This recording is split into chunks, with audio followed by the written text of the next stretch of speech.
Scientists estimate that humans can distinguish up to 10 million different colors, which is just incredible when you think about it. A lot. Welcome back to another episode of Remnant Stew. I'm Leah. I'm Phil. And I'm Steve. Join us today as we take a spin around the color wheel. This is Season 5, Episode 14, Colors. If you have an appetite for the strange and bizarre, then pull up a chair and grab a spoon for another intriguing serving of Remnant Stew.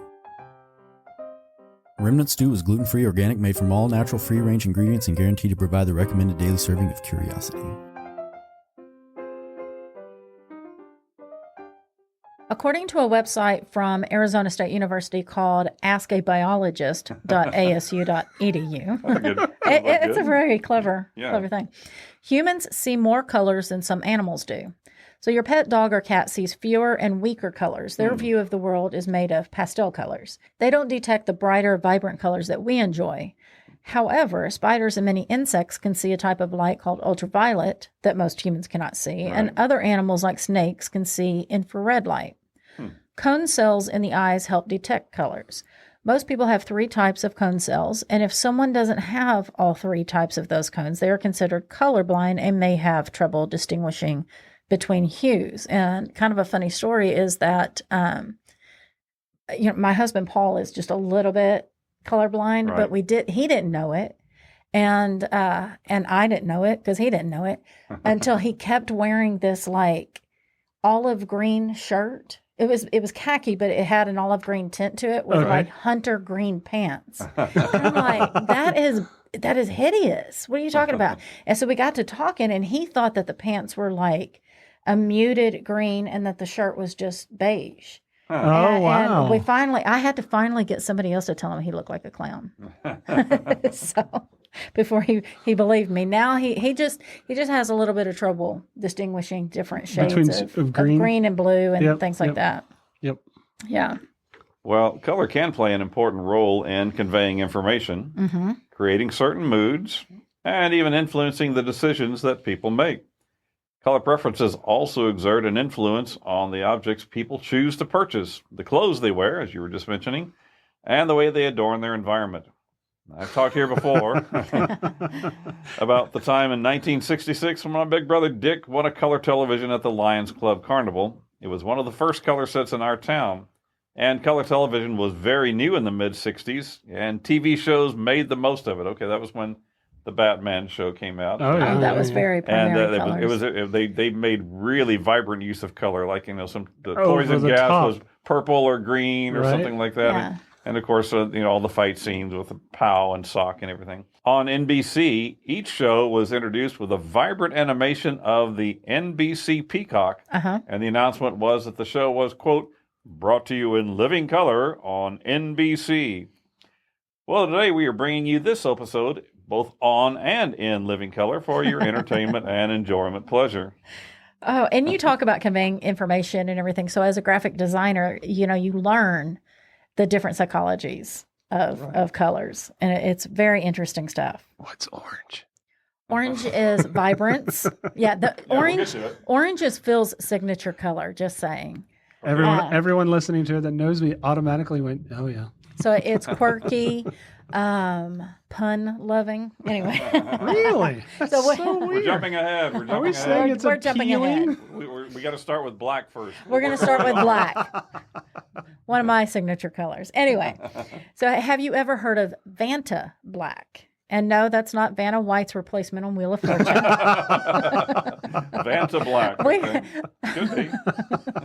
Vanta is a very deep black material that absorbs 99.96% of light that hits it. Oh. Yeah. Developed in 2014 by the British tech company Surrey Nanosystems, Vanta Black is an extremely black coating that can be applied to various surfaces. It is so black that it can make a 3-dimensional object appear totally flat. Yeah, I saw some pictures of this, and yes, I thought it's interesting. Yeah, go ahead, but yeah, it's crazy looking. The article from abcnews.com featured a picture of a bronze bust before and after Vanta Black coating. The bust was of a man who sported a mustache and beard, but when we first saw the two pictures, we thought that the second one had just been blacked over with trick photography. Yeah, it really is what I thought. It looks like somebody just blanked it out. So you can't see any facial features whatsoever. Even the shiniest black paint that we can imagine would still show, the depth and the facial features. But with Vanta Black, the entire bust just appears to be a flat black hole. Exactly. Yeah. Wow. Now, how is Vanta Black created? Well, quoting from the article, creating the Vanta Black coating starts with catalyst particles no bigger than a nanometer or two in diameter, which, after being saturated with gas, grow into carbon nanotubes. For each square centimeter of coating, there's about 1 billion of these nanotubes. Wow, that's a lot packed in there. So we're talking about breaking material down into extraordinarily tiny particles and gassing them until they carbonize. Okay. I get it now. I have kids that are great at that. The bum turtle. Almost all the light that gets into these tubes is absorbed by them. So think about walking through a dark forest, or a thick forest, I should say, of trees, and how the light gets absorbed by the tree branches and trunks before it makes it to the ground. That it's similar to how Vanta Black tubes work. So it's almost a three-dimensional kind of a thing. Yeah, that's right. Wow. Yeah. So what are the practical applications of Vanta Black? Well, Messing with your mind. Yeah. messing with your mind, definitely. Yep. Because these carbon nanotubes are very fragile, they really can't be placed where they'll come in contact with people, animals, or even environmental elements such as the wind. So, they blow away. so no slimming black clothing can be, and you don't want to paint your car Vanta Black because it won't stay. But how cool would that be? Yeah. You can't see me going. Yeah, so you won't be able to buy Vanta Black jacket or clothing anytime soon. But Surrey Nano Systems claims that the material has many uses, especially inside telescopes and other instruments used in space. Oh, when you need it so dark. Yeah, that's right. Oh, wow. Because of its light absorption qualities, Vanta Black can improve existing technologies used in space to prevent unwanted light from interfering with telescopes and other light-sensitive instruments. We might tend to think of space as just a giant black hole itself, but there's quite a bit of light reflected from the sun, as well as the Earth and the other planets and the stars. With Vanta Black painted on the sealed interior of the telescopes, the unwanted light diminishes and the distant planets come into sharper focus. Another potential use noted by Surrey Nanosystems would be to prevent light from interfering with the sensors of self-driving cars. Oh, that sounds interesting. I didn't know that this was a thing. I didn't know how they even did this. But evidently, these cars utilize a complicated system of cameras and sensors, which can be impacted by a stray light. Vanta Black may be used in cutting out stray light, which would improve the performance and safety of these cars in the future. Yeah, Interesting. Yeah. Surrey Nanosystems says that they are continuing to explore new uses and applications for Vanta Black. I bet. Wow. Well, now there is one person who saw Vanta Black as a potential element in artistic use. Yeah, of course. A British Indian sculptor named Anish Kapoor, Anishkapoor. He was so excited about the aesthetic possibilities of Vanta Black that in 2014 he purchased from Surrey Nanosystems the exclusive rights to the artistic use of it.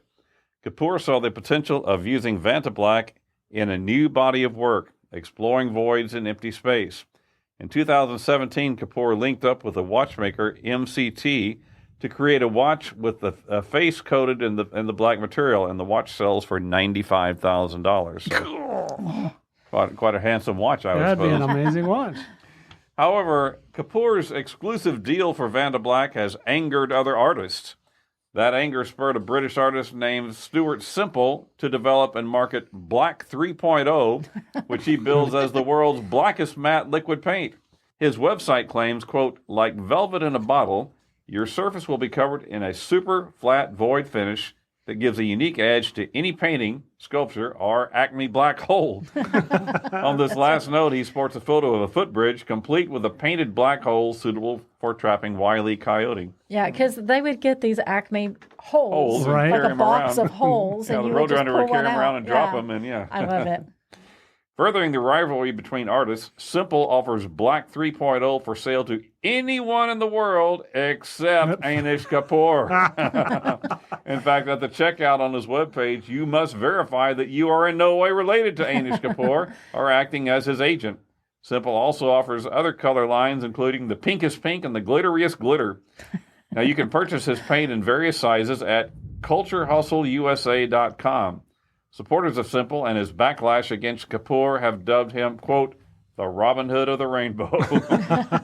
Now, let's just stop. I had I saw a YouTube video where a man, he's a scientist and he does all kinds of different things. He created a room out of plywood, like a 5 foot by 5 foot room, and it had a single light in it. And he films himself in it. It's very, bright. It's, just like kind of like the studio. And then he takes that paint and he paints all the inside in it. Right. Then he takes you in, with the video, and it's almost like he changed the light bulb. Yeah. The light bulb is so dim. Oh, wow. Because that's crazy. Apparently, like most of the light that you see is reflected. Right. It's reflected. And so this just absorbs almost all of it. It is so crazy looking. You can look that up on YouTube. And as we end each of these, I'm going to give a little bit of a psychology. So the psychology of the color black is it's associated with power, elegance, formality, death, evil, and mystery. Interesting. Yeah. Evil. And I thought it would be fun to end each one of these sections with a little bit of a musical reference to songs. Can you think of any songs about the color black? Back in Black. Back in Black, I love that. Yeah, that's right. Yeah. There's a lot of songs. There's a with lot of them. black. But I thought of Painted Black by the Rolling Stones, Right, Yes. right. number 1966. Back in Black, AC/DC, 1980. yeah. Black Dog by Led Zeppelin, Zeppelin, yeah. 1971. And Black is Black, I Want My Baby Back by Los Bravos, 1967. You can probably think of some more, but those are the ones that came up in my mind. Black Betty. Black Betty. Yeah. And then, so Blue on Black Yeah. by Kenny Wayne yeah, Shepherd, yeah. covered by Five Finger Death Punch. Right. And that's a great segue into our next color, Wow. blue. Blue. Good. It's difficult to imagine our world without blue in it, especially since we are a blue world. Right. But a recent article by Leo Svetsky, I think. Yeah. I pronounced this over and over again at home. Svetsky. And here we apologize for butchering your name, but that's right. just what we do. A Yiddish Svetsky. name. Yeah. Svetsky. You're in the club now. A recent article by Leo Svetsky from good.is. That's Israel. That's a great. I think it's Israeli website. Yeah. But I love good.is. Claims that some early cultures didn't have a word for blue. Svetsky claims that blue was the last color to appear in many languages. Now, this was really news to me. I have never heard of this I before, actually have heard of this because I'm into etymology and all of that kind of stuff and different cultures. And I've heard this from a lot of different sources. But they had no color color name. for blue. It's one of the last color names to be created. Yeah. Svetsky claims that blue is the last color to appear in many languages, including Greek, Chinese, Japanese, and Hebrew. In Homer's Odyssey, the word doesn't appear once. That's sad. Homer describes the sea as wine dark, which I don't really know what that means wow. exactly. Which kind of wine? I mean, Yeah. Really. isn't it red? Well, it's Yeah, it not seems like it, blue yeah. wine. I Yes, don't know. right? It was likely. What kind of grapes are they using? Svetsky traces ancient linguistic patterns and notes that the earliest languages distinguished between light and dark. That was kind of the first part. Yeah, light and dark, Light and dark. And then the first color to be described almost universally was red, followed by yellow and green, but blue was a latecomer. The Egyptians were the first to develop a word for blue. They were also the first to develop blue dye. It's really interesting. The sky's blue, water's blue. But That's right. There's a lot of blue around us, so it brings up a lot of interesting questions. Yeah. Yeah. What did they actually call it? So if ancient people didn't have a word for blue, could they actually see it? Yeah. The question was put to an interesting experiment recently by psychologist Jules Davidoff, who conducted a study in Namibia. Did I say that right? Namibia. We had another story about Namibia. Remember? What was like? A couple episodes ago. Yeah. Yes. I could hide my own Easter eggs. I don't remember.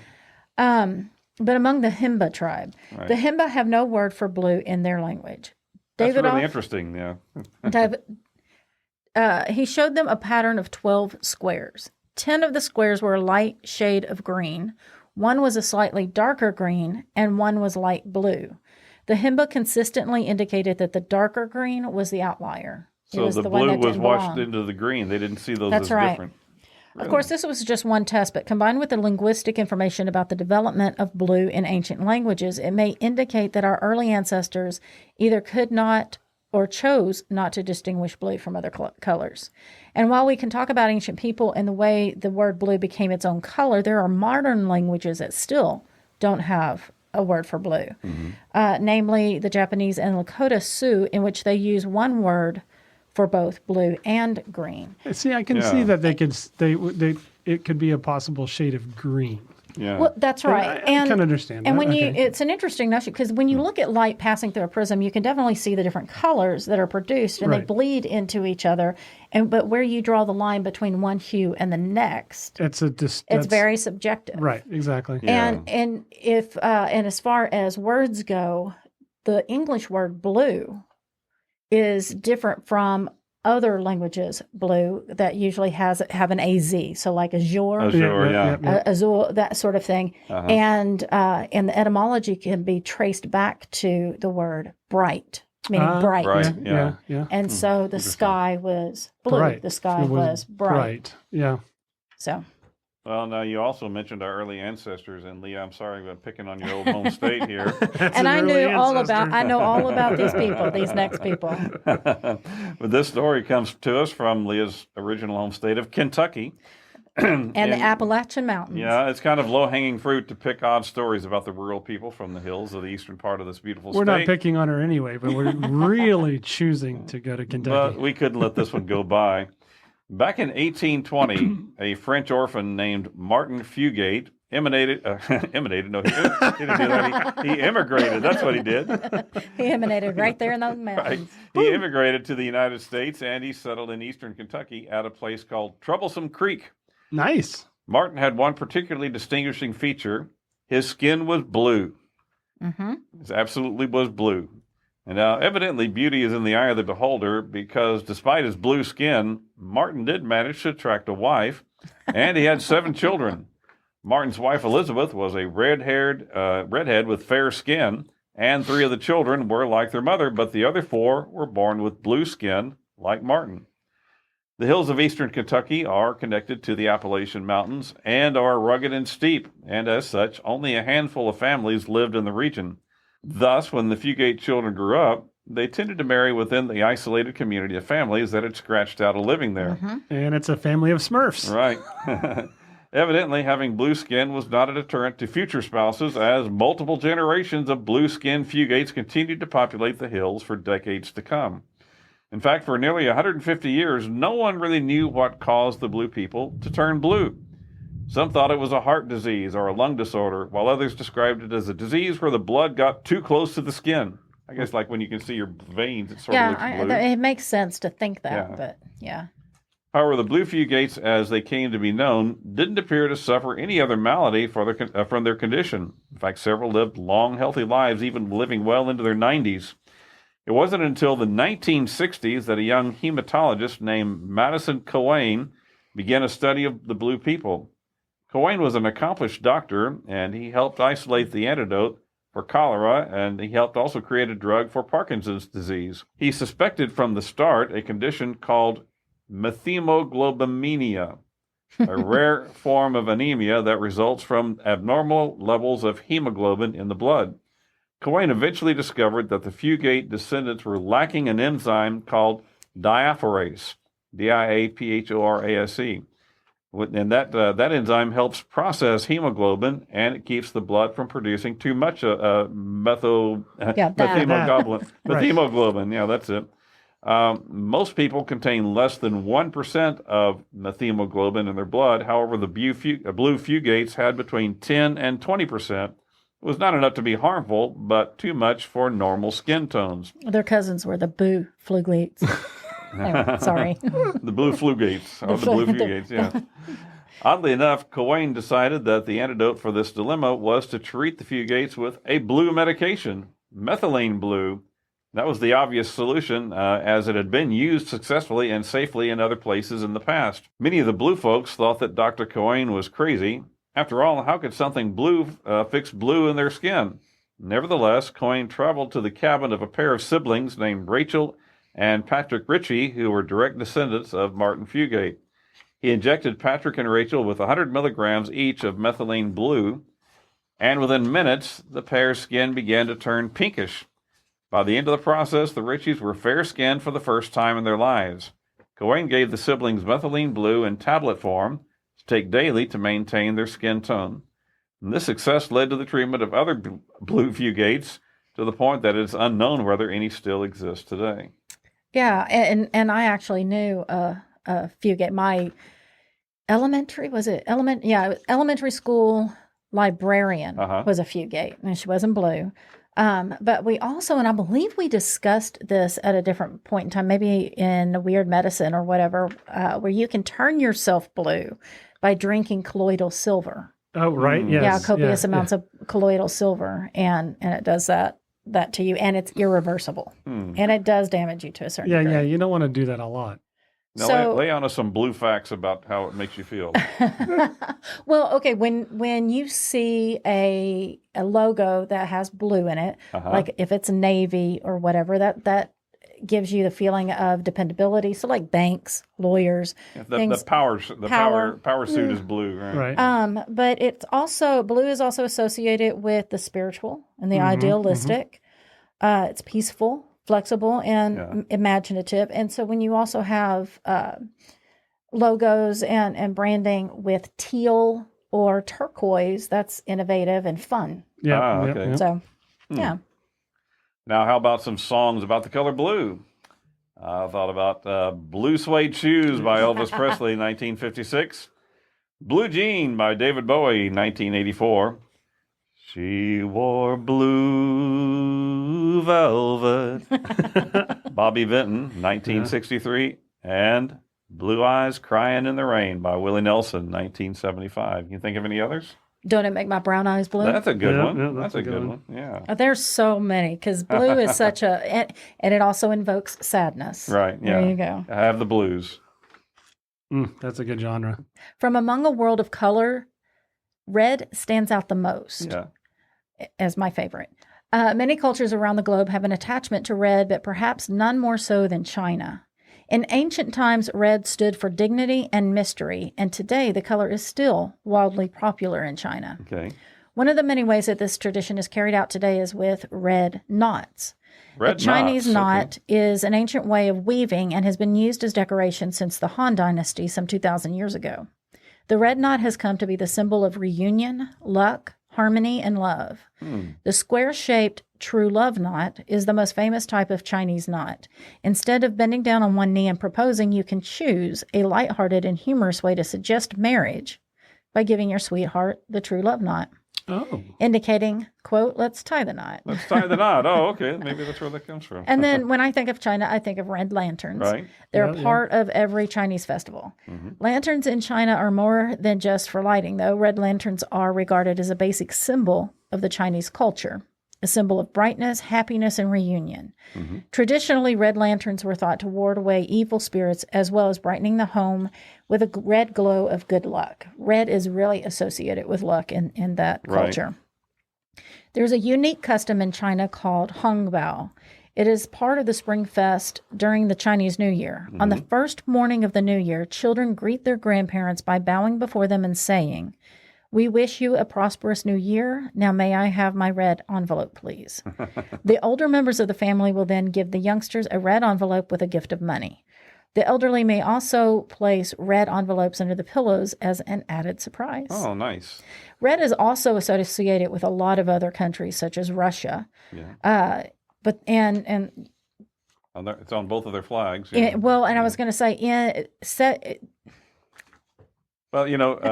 communism.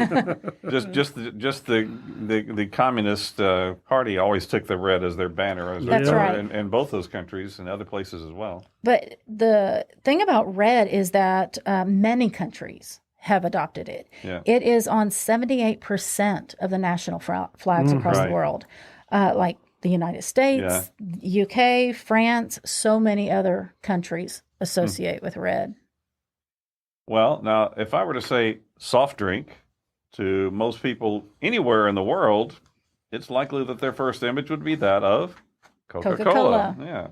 Developed in Atlanta, Georgia, back in the 1880s by John Pemberton, Coca-Cola can be found in virtually every country in the world. It is reported that the formula for making Coca-Cola is such a tight secret that only 2 people in the world know it. But did you know that there's another secret formula? That would be the formula for creating Coca-Cola Red. Oh, no, I didn't. That's the brilliant color that has been closely associated with the brand since its beginning. John Pemberton's business partner was a man named Frank Robinson. Robinson suggested the name Coca-Cola, and he also crafted the iconic script logo. I love that writing. I do too. I do too. He also liked the way red print looked on a white background, and he would write, Coca-Cola, delicious and refreshing, with red lettering over a white background on the company's earliest signage. Robinson had a specific blend of paint created for the company's advertising. Coca-Cola Red has become exclusively identifiable with the soft drink. Oh, yeah. Their website calls this, quote, our second secret formula. In 1948, they developed the red disc with white lettering that could be spotted from a distance. So if you were driving through a small town and you spotted that red disc, then you would know that you would be able to locate a delicious and refreshing Coca-Cola product from within. Now today, Coca-Cola's line includes several flavors of soft drinks, including Diet Coke and Coke Zero, but they are still easily identified by sporting the Coca-Cola Red in their packaging. Very distinct color of red. And some of the psychology behind red is that, and you can understand why it appears on so many flags, it's associated with energy, war, danger, strength, power, and determination. I think blood also, many of them included there for blood of their martyrs or that's blood right. of their that's right. Earlier patriots in the United States. I believe that's what it stands for. Mm-hmm. It's also believed to enhance human metabolism. That's why it appears in many restaurants. It's why McDonald's uses red, and maybe why they chose red for Coca-Cola. Maybe. And it's supposed to increase respiration rate and raise blood pressure. Seeing red, okay. That's right. That's right. That's a different one. Now, how about some songs about the color red? Can you think of any? Well, Lady in Red. Lady in Red, okay, yeah, that's a good one. How about Red Solo Cup by Toby Keith, 2011. Yeah. Red High Heels by Kelly Pickler, 2006. Lady with the Red Dress by Snow, 1993. And, of course, Rudolph the Red-Nosed Reindeer by Gene Autry, 1949. Right? That's great. And now for something completely off topic and off kilter. Brace yourself for the oddity du jour. Nuclear meltdown and its effects on the Earth have been a fear of many people since the advent of the nuclear bomb. When we imagine a place impacted by radiation, we imagine three-eyed fish, two-headed cattle, and otherwise afflicted wildlife. Right. However, Chernobyl is challenging this pessimistic idea that we have about radiation's effect on our ecosystem. Radiation can be good. Yeah, Radiation is our friend. I'll preface by saying this. In no way do we think that a nuclear meltdown could be a net positive for any place or people, but it's interesting how the wildlife living near Chernobyl is making us rethink how our dabbling in radiation affects the surrounding areas. For those of you that don't know, I don't know how you don't, but for those of you who don't know, Chernobyl is a town in Ukraine that housed a nuclear plant that provided power for almost 2 decades through a nuclear reaction. To keep a very long story short, the reactor was one of the largest in the USSR, but was also the most unstable. From the beginning, the reactor had issues and ultimately suffered a catastrophic meltdown that dispersed radioactive material all throughout the area. Yep.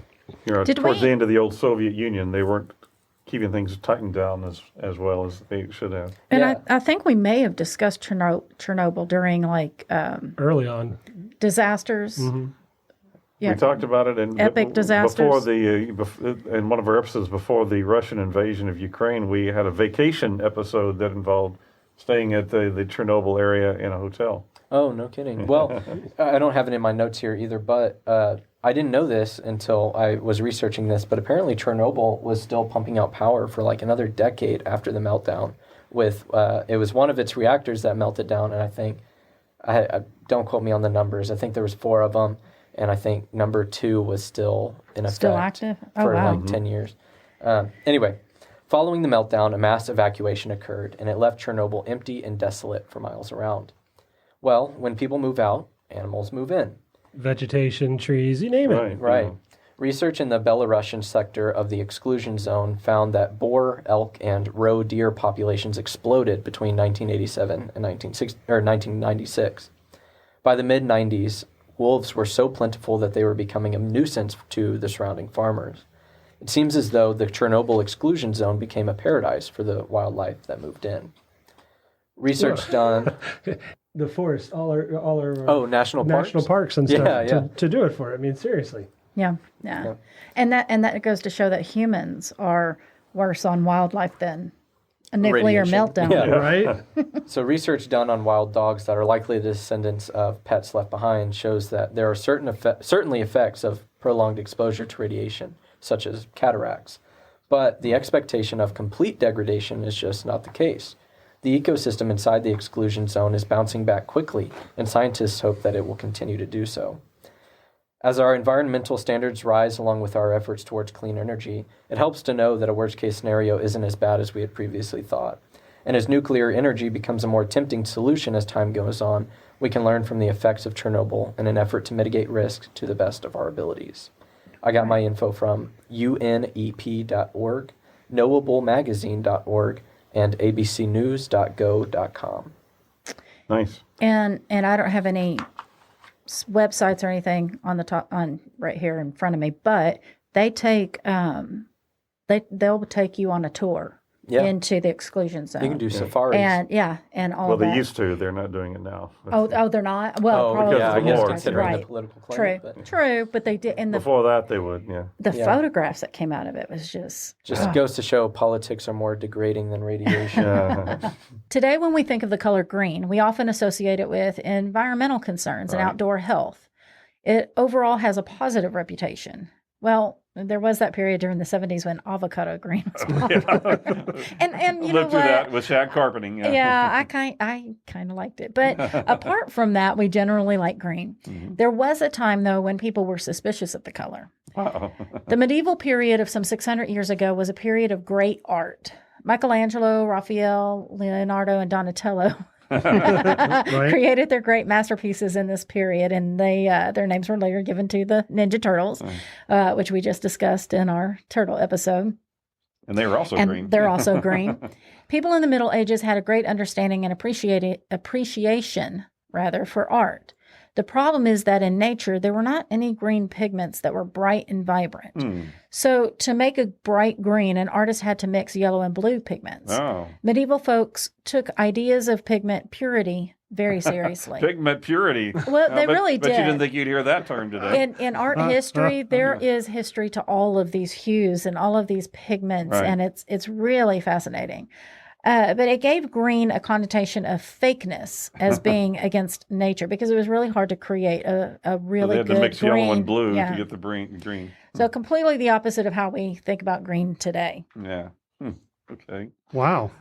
Well, now there was an article from the Canadian Broadcasting System's website, cbc.ca, that shed some light on a group of books from the Middle Ages, well, really more the mid-1800s, that contained a surprise.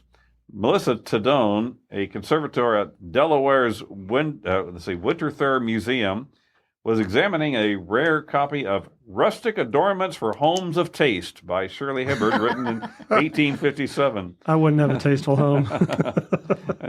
Forerunner of House Beautiful, I guess. Right. The book's cover was a beautiful shade of emerald green, which was also known as Paris green. The shade was quite fashionable for book covers during the mid-1800s. However, as she examined the book, she found green pigment flaking off, which struck her as unusual. Testing the pigment with X-ray fluorescence and a spectroscope, Melissa confirmed that the pigment contained arsenic. That's right. Oh. Yep. Yes. Evidently, in the 1800s, it was common for bookbinders to cover lower grades of vellum with a pigment known as vergot. This was created by mixing indigo and orpiment, a yellow-orange arsenic sulfide mineral. Were they trying to poison readers who might be handling the books? Melissa doesn't think so. Quote, Not on purpose, no. they were trying to keep people from, quote, they weren't trying to keep people from putting their hands on these books, she said. It just created a nice color of green. Melissa has joined an effort that is known as the Poison Book Project to bring attention to the public about the potential for certain books that contain arsenic in their covers. It's unknown if anyone has been harmed by the arsenic-coated books. Quote, we just want to make people aware of the potential hazards so that we can avoid any tragedy ever happening from one of these books, Melissa said. So far, the project has identified 95 different books from the 1800s that used emerald green on their covers. She notes that not all green-covered books published in the 19th century contain arsenic, and people with older books at home shouldn't panic. Now, she also says that as a practice, she wears gloves when handling older books. Those books which have been identified as poisonous are placed in plastic containers and are removed from public shelves. Now, if you have an antique book with a green cover and you want to know whether it contains arsenic, you can locate the poison book list at udel.edu/poison book project. Okay. Interesting. Nice. That is interesting. That is kind of... So some of the psychology behind green, and we talked about it a little bit, it symbolizes, at least in this day and age now, growth and harmony and freshness and fertility. And so, like, if you are designing a logo or a brand for a yoga studio, something like that, that would symbolize health and vibrance. Organic foods. Yeah, organic foods. That's right. Well, it's called the Green Movement, so that's right. Moving more toward that. Now, about some songs about the color green. I used to love this song, Green Eyed Lady by Sugarloaf back in 1970. Right. Green, Green Grass of Home by Johnny Darnell. That's been covered by dozens of other people, but he wrote that back in 1965. Green Disease by Pearl Jam, 2002. And, of course, It Isn't Easy Being Green by Kermit the Frog, 1980. Great. I love that. Green River, clear. Oh, yeah. Green River, yeah. Creedence CCR. Clearwater. Yep. Yeah. And then one of my favorite medieval kind of tunes is Green Sleeves. Green Sleeves, yeah. I love that tune. Right.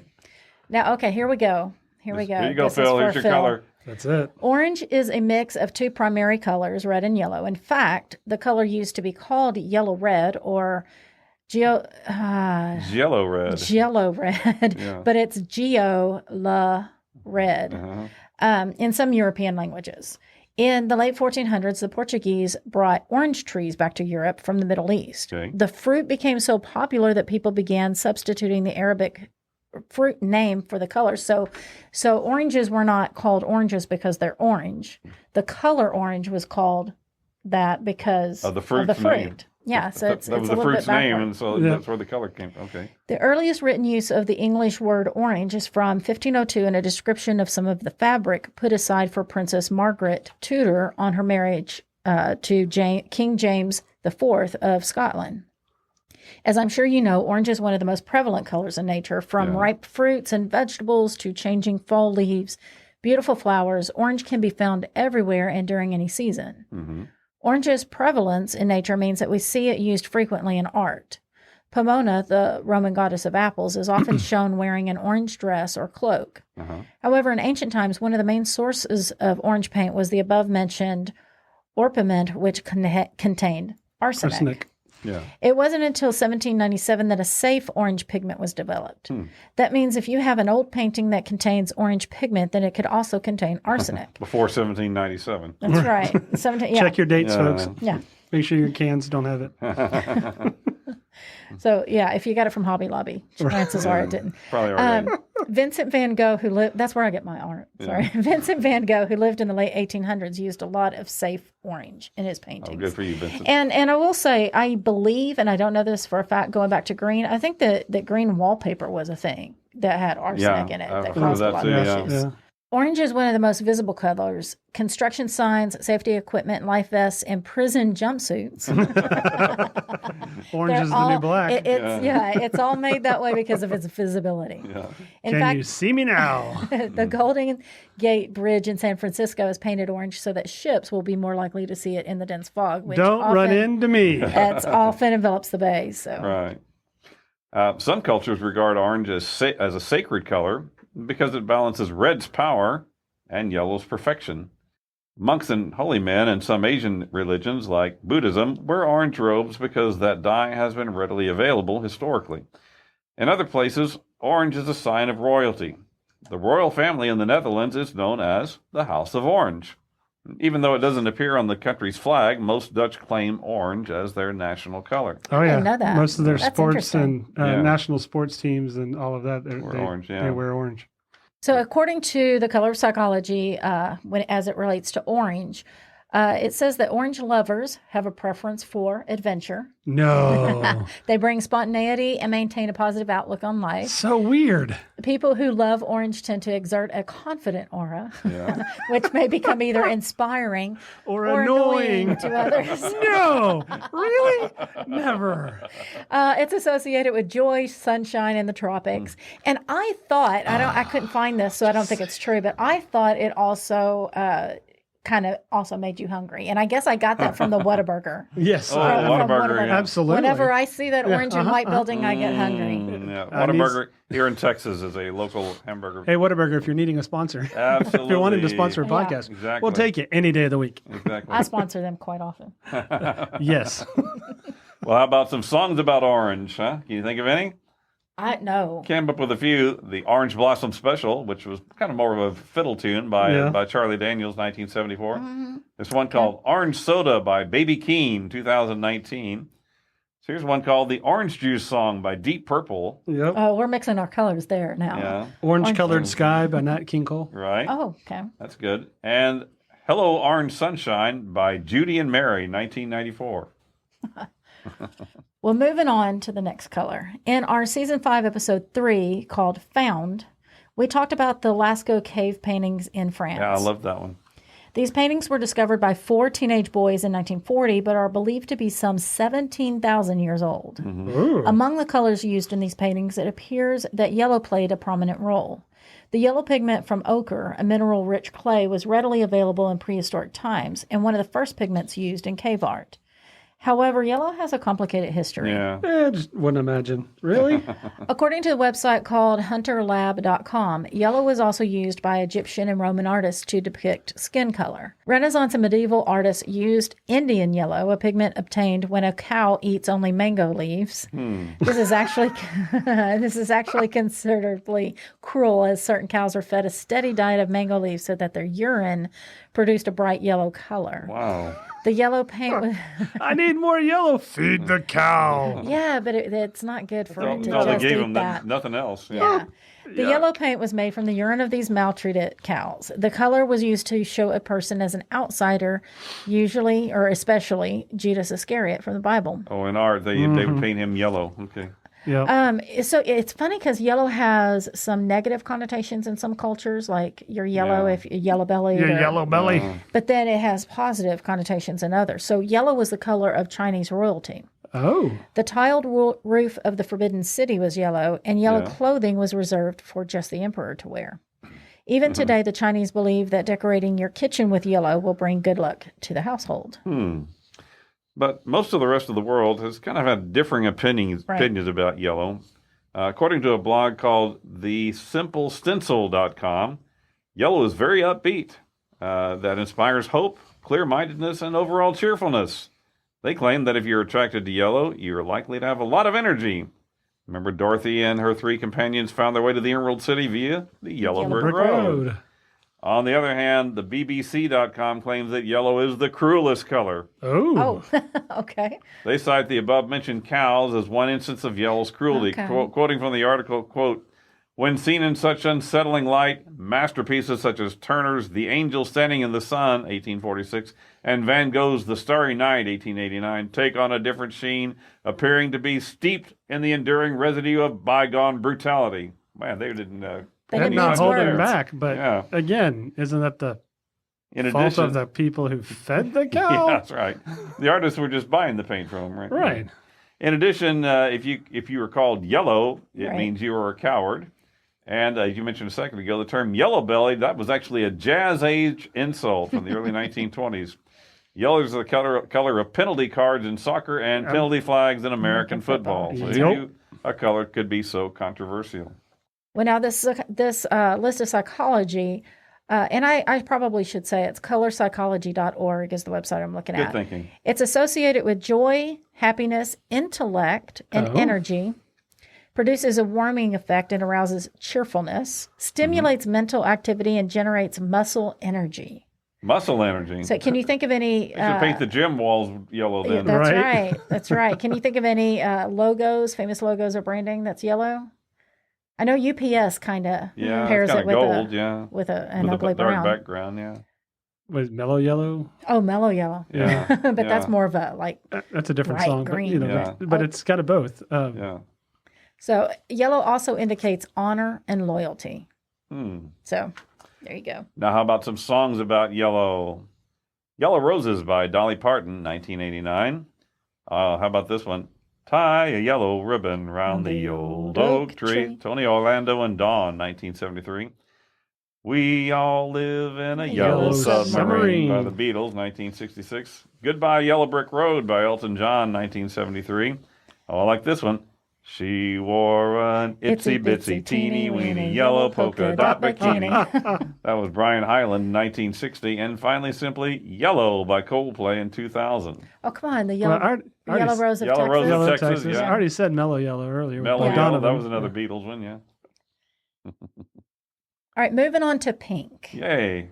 Pink is one of the most eye-catching colors in the world. According to color-meaning.com, pink occurs in nature just often enough that it feels comforting, but also rare enough to catch our attention. Oh, that's a nice balance. Of course, pink is very popular today and especially identified as being a feminine color. According to Smithsonian.com, the 2023 mega hit movie Barbie used so much fluorescent fuchsia pink paint in creating the movie sets that it contributed to anxiety? to a worldwide shortage of the pink color. They used up all the Just pink. looking at the color, it's like, oh, they had to paint all that. So how did pink become so popular? Pink's popularity can be traced back to the 18th century France to one particularly popular aristocrat named Madame de Pompadour. She was closely tied to the court of King Louis XV and was praised for her keen fashion sense. Okay. In modern terms, she would have been considered a top-tier social influencer. Madame de Pompadour loved the color pink and was not a bit shy about it. As her popularity and influence grew, so did the use of pink in all manner of fashion.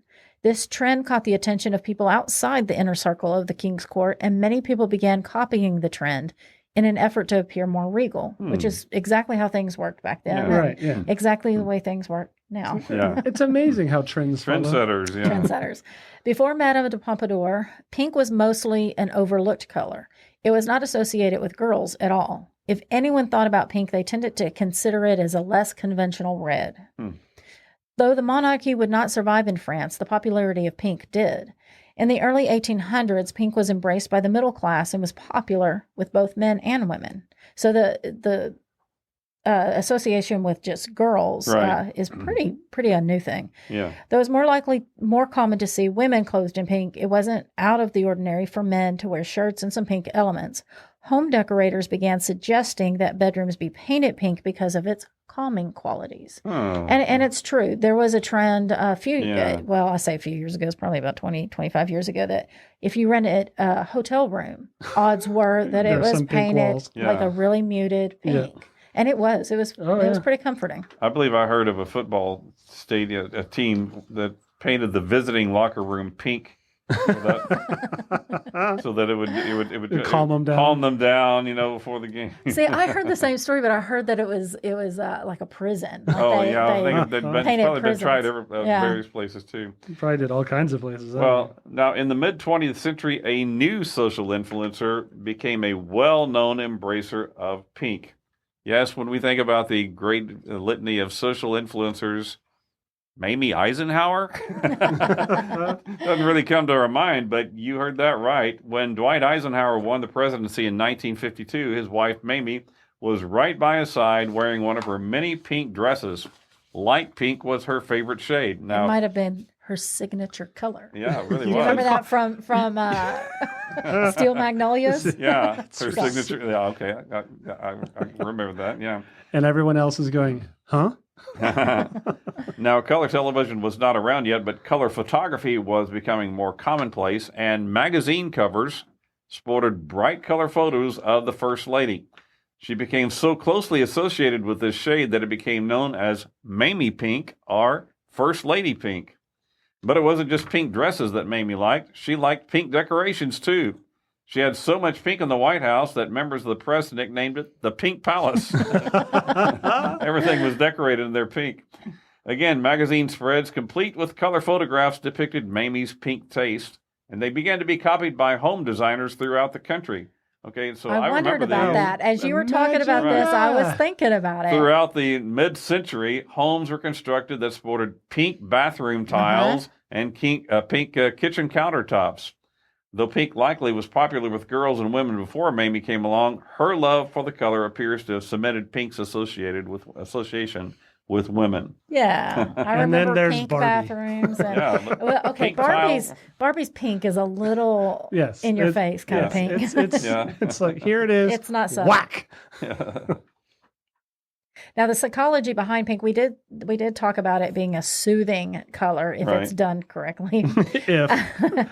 It's linked to childhood sweetness and innocence. It represents positive aspects of traditional femininity, like nurture and kindness.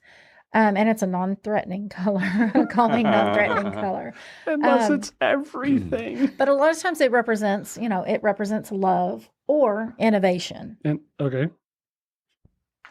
Well, now, how about some songs about Pink? Well, instead, let's change it up a little bit. Let's talk about Pink the Entertainer.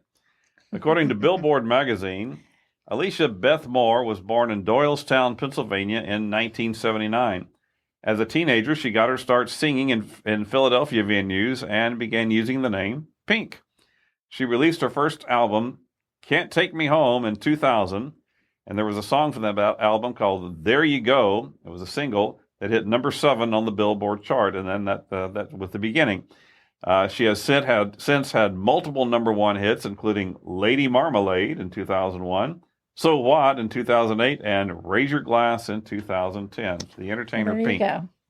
So not just a song, but a songwriter. Right. Now, purple has a strong relationship with royalty and power because it used to be a very rare color. Right. A website called thefactsite.com states that originally purple came from a dye made from the from the mucus glands of tropical sea snail known as the murex. Oh. It was very hard. Yeah. It was very hard to cultivate. At least you're not having to feed it and then wait for it to urinate. Well, true. No mango leaves That's true. here. The Latin name for the murex was purpura, which is where our word purple comes from. Oh, okay. A color of such rarity was very expensive and beyond the reach of most people, thus it became associated with kings and queens. It's interesting to note that this association with royalty was not limited to just one section of the world, but was commonly shared throughout Europe, Asia, and Africa. Okay. So basically, if you had something that was so rare that it was expensive, it became associated with royalty. Right. According to the BBC.com, a particular shade known as Tyrian purple was highly coveted by Roman emperors. This shade was derived from shellfish and was worth more than 3 times its weight in gold. Now, that's pretty valuable. Cleopatra was obsessed with it to the point that in a show of her wealth, she had the sail of her private boat covered with it. Wow. That'd be like having a sailboat made out of gold, only 3 times as expensive. Yeah, it's very conspicuous. Some Roman emperors decreed that anyone caught wearing Tyrian purple other than them would be sentenced to death. Wow. This must have been one astonishing shade of purple. Mm-hmm. Yeah. The thing is, we don't know exactly what it looked like. No one today knows how to make it because the elaborate recipes used to extract and process the dye have been lost to time. Oh, Oh, interesting. wow. That is interesting. Huh. Well, purple is relatively rare in nature, but of course there are notable exceptions. In the plant world, we find lavender and violet, irises, and of course grapes. Purple sea stars, or starfish, are a common sight along the Pacific coastline of North America. But here's a rare purple insect I bet you didn't know about. The purple emperor butterfly can emit a bright purple shade through its translucent wings. It's only the male species that does this, evidently in an effort to attract females. According to the Natural History Museum of the UK, the purple emperor butterfly isn't really all that regal. Despite the royal nickname, the purple emperor has some downright filthy habits. Okay. Which isn't okay. Yeah. We're still we're saying that they're not royalty based. Okay. It shuns flowers in favor of rotting flesh, muddy puddles, and even human sweat. And it spends its time getting into drunken brawls for females, fueled up on oak sap. So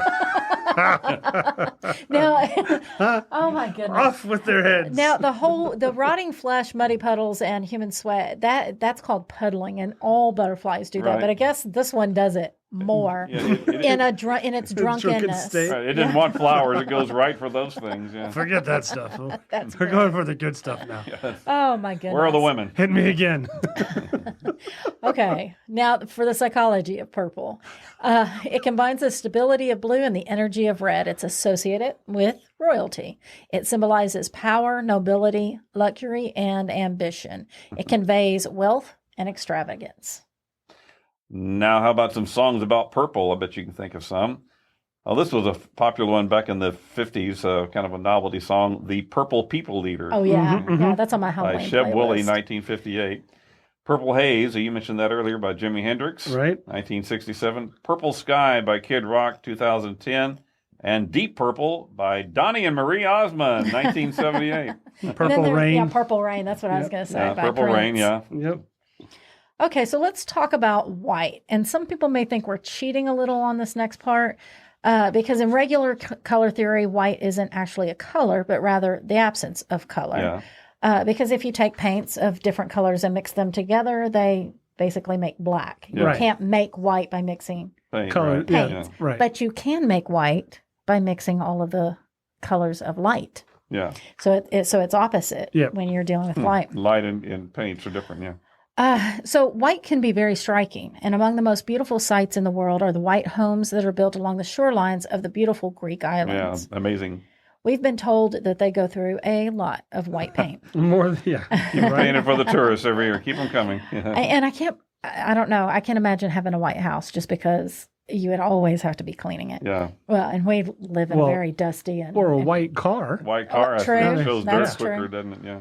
You know, if you got your white Converse shoes on, you've already ruined them because you put them on your feet and wore them. White has different meanings to various cultures. In Western Europe and the Americas, white stands for cleanliness and purity. For this reason, wedding dresses are white. The Pope has worn white as a symbol of sacrifice and purity since 1566. However, in India, white is symbolic of mourning. Right. Widows here typically wear white, whereas brides wear bright red or other bright colors. Yeah. And in the Japanese religion Shinto, a place with white stones or gravel is sacred, as spirits dwell there. Well, now there's a common myth that we need to dispel. Of course, it's well known that the most powerful person in the government of the United States is the president. And where does the president live? So The The White White House, House. of course. And why is it white? Well, you may have heard that it was painted white in order to hide the scars that the building incurred during the War of 1812 when the British set fire to it. But according to the building's own website, whitehousehistory.org, the presidential mansion was being referred to as the White House before the War of 1812. The building was first made white with lime-based whitewash in 1798 when its walls were finished, simply as a means of protecting the porous stone from cracking in freezing weather. They also point to a letter written before the War of 1812 by a Congressman Abijah Bigelow to a colleague in which he states, quote, "There is much trouble at the White House, as we call it," and I mean the president's house.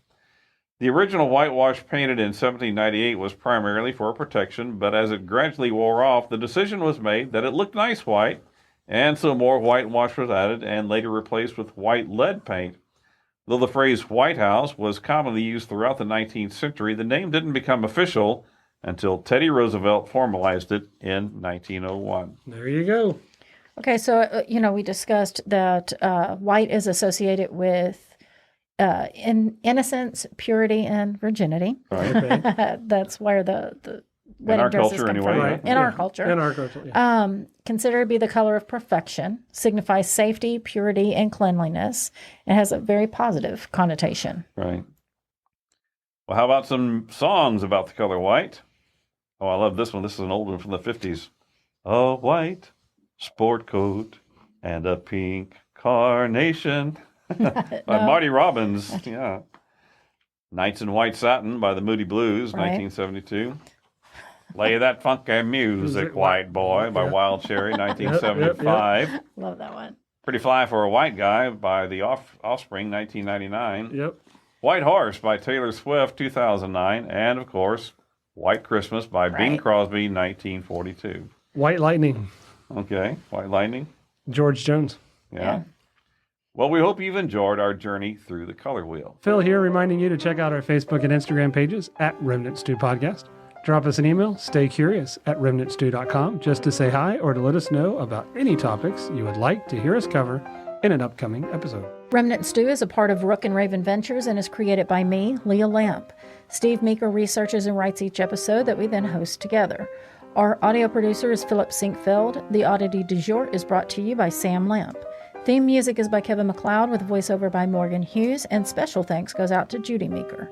For a complete list of sources for this episode, please see this episode's transcript. There is a link in the show notes. Well, now before you go, please hit the follow button so you won't miss an episode. Head on over to Apple Music and leave us a review. Share Remnant Stew with your friends, your family, Red Skeleton, Vanna White, and any of your other colorful friends. Until next time, remember to choose to be kind and always stay curious.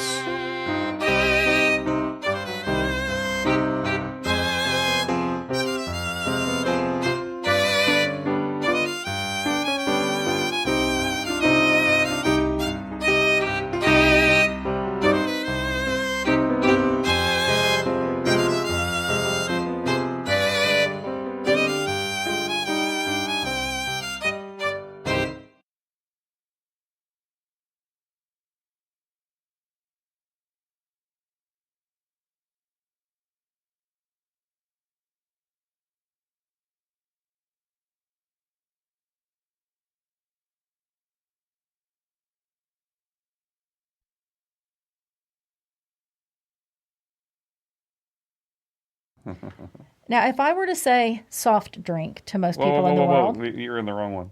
Oh, so sorry. That's your point. And yeah.